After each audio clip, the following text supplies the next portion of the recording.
Je ne pense pas qu'on puisse parler d'innovation, si ce n'est dans le fait qu'après avoir créé l'association Sembène Ousmane, nous avions décidé, dans le cadre des activités que l'association va mener, d'organiser le premier colloque de l'association. Ce n'est pas le premier colloque consacré à Sembène, ce ne sera certainement pas le dernier consacré à Sembène Tuuti Kanti, mais pour ce qui concerne l'association, disons que c'est son bain de jouvence, si je peux dire. C'est la première fois que l'association organise comme manifestation, comme activité, cette première conférence internationale. L'intérêt pour nous, c'est que l'association est composée d'universitaires, de chercheurs, de doctorants, d'étudiants, d'artistes, de réalisateurs et de monsieur et madame tout le monde intéressés à l'œuvre de Sembène Ousmane, et intéressés par ailleurs également au cinéma et aux lettres. Et donc, cette composition qui est transnationale, puisqu'elle dépasse le cadre du Sénégal, il y a des membres de l'association qui sont de l'Afrique, qui sont des États-Unis, qui sont de l'Europe, et nous espérons bientôt aussi de l'Asie. Donc cette première de l'association qui consiste à organiser le premier colloque avec un comité scientifique et des membres qui viennent d'un peu partout, nous donne l'espoir que l'œuvre de Sembène Ousmane, aussi bien littéraire que cinématographique, doit être divulguée, doit être analysée. Ces analyses doivent être portées à la connaissance non pas d'un public de spécialistes, mais d'un public plus large.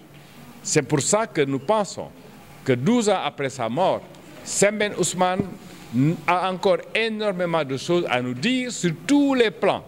La mémoire collective africaine, la situation des pays africains, celle des langues nationales, la place de la femme, la place de la jeunesse, la bonne gouvernance, l'implication des forces extérieures qui sont des freins à notre développement, tout ça se trouve contenu dans l'œuvre de Sembène.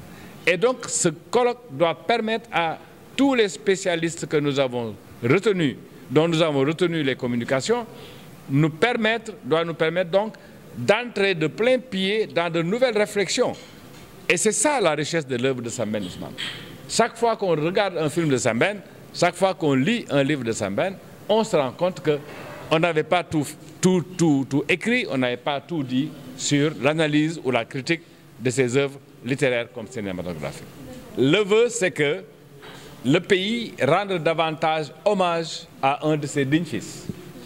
Le Burkina l'a fait, tout le monde le sait, et il serait bien que l'État du Sénégal consacre une réflexion à la manière d'honorer ce fils du pays par une grande avenue. Nous l'avons déjà dit dès le premier anniversaire de la disparition de Sembène Ousmane, la Poste de Médine, qui a vu, je crois, les premières manifestations d'une organisation de cinéastes ici, que cette place porta le nom de Sembène, et qu'à cette place, on mis, en tout cas, une statue de Sembène qui fait référence au combat de Sembène, à sa place dans le paysage littéraire et cinématographique.